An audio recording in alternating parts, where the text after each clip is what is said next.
Welcome to mega 9 TV. నేను మీ జనని. Law and order కు విఘాతం కలిగిస్తే ఎవ్వరిని ఉపేక్షించబోమని సీఎం చంద్రబాబు ఇవాళ అసెంబ్లీలో ప్రకటించారు. మహిళల రక్షణకు శక్తి యాప్ తెచ్చామని, పోలీసులు అప్రమత్తంగా లేకపోతే కూడా చర్యలు తీసుకుంటామని హెచ్చరించారు. ఈగల్ వ్యవస్థతో గంజాయి, డ్రగ్స్ పై ఉక్కుపాదం మోపామన్నారు. రాజకీయ ముసుగులో నేరాలు ఘోరాలు చేస్తామంటే చూస్తూ ఊరుకోమని వైసీపీకి వార్నింగ్ ఇచ్చారు. తన రాజకీయ జీవితంలో హత్య రాజకీయాలకు తావులేదన్నారు. గత 5 ఏళ్లు అసెంబ్లీలో బూతులు విన్నామని, ఇప్పుడు ప్రజా సమస్యలపై చర్చిస్తున్నామన్నారు.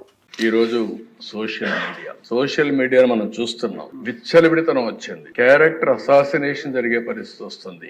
ఆడబిడ్డలు తలెత్తుకొని తిరగలేని పరిస్థితి వస్తా ఉంది. ఇది మంచి సాంప్రదాయం కాదు. నాకు చాలా సంతోషం, అసెంబ్లీలో బూతులు లేవు. ఇప్పుడు అసెంబ్లీ అంతా కూడా సబ్జెక్ట్స్ పైన చర్చించే పరిస్థితికి వచ్చాం.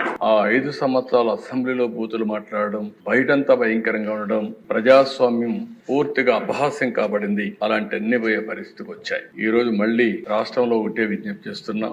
ఎవరైనా సరే ఆడబిడ్డల పైన అత్యాచారాలు చేసి తప్పించుకోవాలంటే ఈ ప్రభుత్వంలో వీలు కాదు.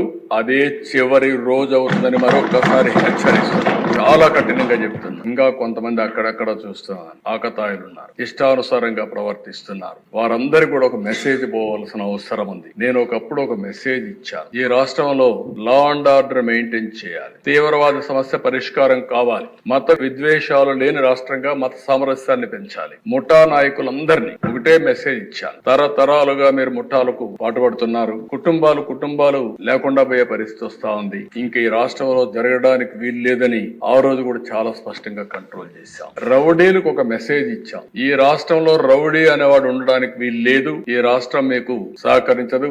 అలాంటి వాడు ఉంటే ఈ రాష్ట్రాల నుంచి పారిపోవడం బెటర్ అని చెప్పి కూడా హెచ్చరించా. ఇప్పుడు కూడా చెప్తున్నా, ఎవరైనా సరే రౌడీజం చేసి మళ్ళా తప్పించుకుంటామంటే అలాంటి వాళ్ళని ఎట్టి పరిస్థితుల్లో వదిలిపెట్టమని అసెంబ్లీ సాక్షిగా హెచ్చరిస్తున్నారని